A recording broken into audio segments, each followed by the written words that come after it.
السلام علیکم ناظرین، آج ہم سورہ المطففین کے بارے میں جانیں گے۔ اس صورت کے بارے میں آراء مختلف ہیں کہ آیا یہ مکی صورت ہے یا مدنی۔ صورت کے نزول کے مواقع میں سے ایک یہ ہے کہ صورت کی ابتدائی آیات جو مختصر تبدیلی کے بارے میں ہیں، ان تاجروں کے بارے میں ہو سکتی ہیں جنہوں نے مدینہ میں دھوکہ دہی کی۔ سورت کی دیگر آیات زیادہ تر مکی صورتوں میں سے مشابہت رکھتی ہیں، جن کے مختصر اور معنی خیز آیات قیامت اور آخرت کے ہولناک واقعات سے خبردار کرتی ہیں۔ خاص طور پر سورت کی آخری آیات جو مومنین پر کفار کے طنز کے بارے میں بتاتی ہیں، مکے کے پہلے ماحول سے ملتی جلتی ہیں جہاں مسلمان اقلیت میں تھے اور کافر اکثریت میں تھے۔ شاید اسی وجہ سے بعض مفسرین سورہ مکی کے ایک حصے کو اور اس کے دوسرے حصے کو مدینہ کے دور سے متعلق سمجھتے ہیں، لیکن مجموعی طور پر یہ صورت تاریخ کے لحاظ سے مکی دور کے قریب ہی معلوم ہوتی ہے۔ بہرحال صورت کے موضوع کو 5 اقسام میں تقسیم کیا گیا ہے۔ یہ دھوکہ بازوں کو سنجیدگی سے خبردار اور دھمکی دیتا ہے۔ یہ قیامت پر پختہ یقین کی کمی کی طرف اشارہ کرتا ہے کہ یہ بدعنوانی اور کبیرہ گناہوں کی اصل ہے۔ اس صورت میں کچھ اشارے ہیں جو اس عظیم دن پر شریروں کے خاتمے کو ظاہر کرتے ہیں۔ یہ نعمتوں کے باغ میں نیک لوگوں کے چند عظیم تحفوں اور لذت بخش نعمتوں کی طرف اشارہ کرتا ہے۔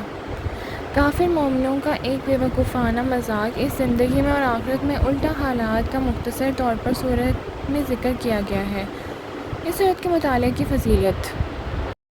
پیغمبر صلی اللہ علیہ وسلم سے روایت ہے کہ فرمایا، جو شخص سورہ مطففین کا مطالعہ کرے گا، اللہ تعالیٰ اس دن 8ویں دن اسے پاک اور مہربند مشروب پلائے گا۔ اور امام صادق علیہ السلام سے بھی روایت ہے کہ جو شخص اپنی فرض نمازوں میں سورہ مطففین کی تلاوت کرے گا، اللہ تعالیٰ اسے قیامت کے دن آگ سے محفوظ رکھے گا، پھر نہ آگ اسے سے مل پائے گی اور نہ آگ سے مل پائے گا۔ یہ عظیم انعامات اس کے لیے ہیں جو اس کے مطالعہ کرے اور اس کے مطابق عمل کرے۔ روایت ہے کہ ابن عباس رضی اللہ عنہ نے فرمایا، جب رسول اللہ صلی اللہ علیہ وسلم مدینہ منورہ تشریف لائے تو وہ ناپ تول میں بدترین لوگ تھے۔ پھر اللہ تعالیٰ نے نازل فرمائی، تباہی ہے متفقوں کے جو ناپ تول میں کم دیتے ہیں اور اس کے بعد تول اور پیمانے میں منصفانہ تھے۔ ابن عمر رضی اللہ عنہ سے روایت ہے کہ رسول اللہ صلی اللہ علیہ وسلم نے فرمایا، جس دن تمام انسان تمام موجودات کے رب کے سامنے کھڑے ہوں گے، ان میں سے ایک اپنے کانوں کے آدھے حصے تک پسینے میں شرابور کھڑا ہوگا۔ حضرت ابو ہریرہ رضی اللہ عنہ سے روایت ہے کہ رسول اللہ صلی اللہ علیہ وسلم نے فرمایا، مومن جب گناہ کرتا ہے تو اس کا دل پر سیاہ دھبا پڑ جاتا ہے۔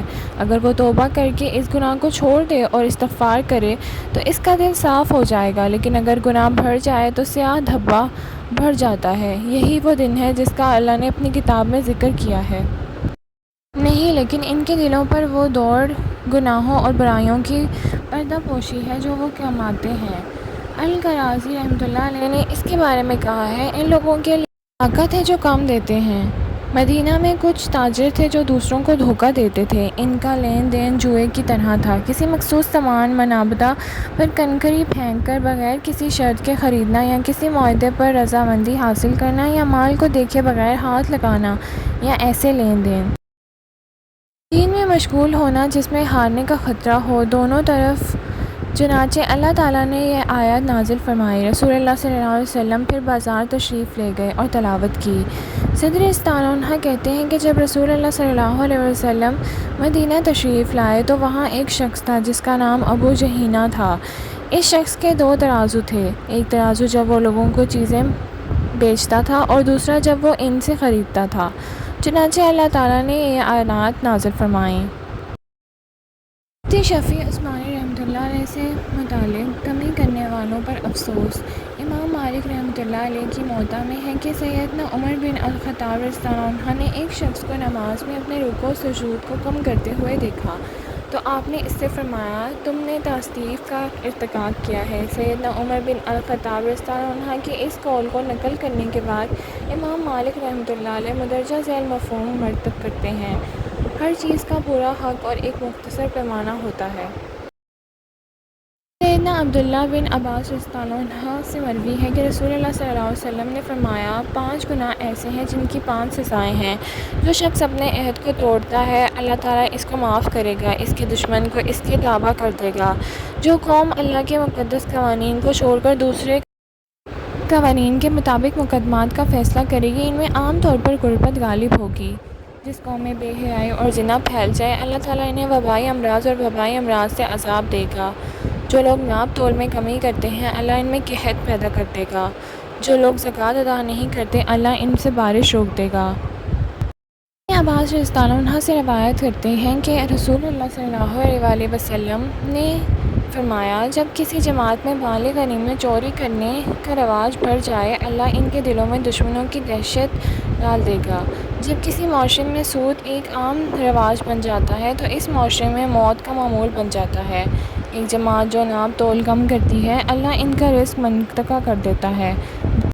جو حق کے خلاف فیصلہ کرتے ہیں ان میں قتل عام ہو جاتا ہے۔ جو لوگ اپنے عہد میں خیانت کرتے ہیں اللہ ان کے دشمنوں کو ان پر غالب کر دیتا ہے۔ امام جعفر صادق علیہ السلام نے فرمایا کہ جو شخص اپنی فرض نمازوں میں المطففین پڑھے تو وہ جہنم سے محفوظ رہے گا۔ وہ اسے دیکھے گا نہ سنے گا اور نہ قریب آئے گا، اس کے اعمال کا حساب نہیں لیا جائے گا۔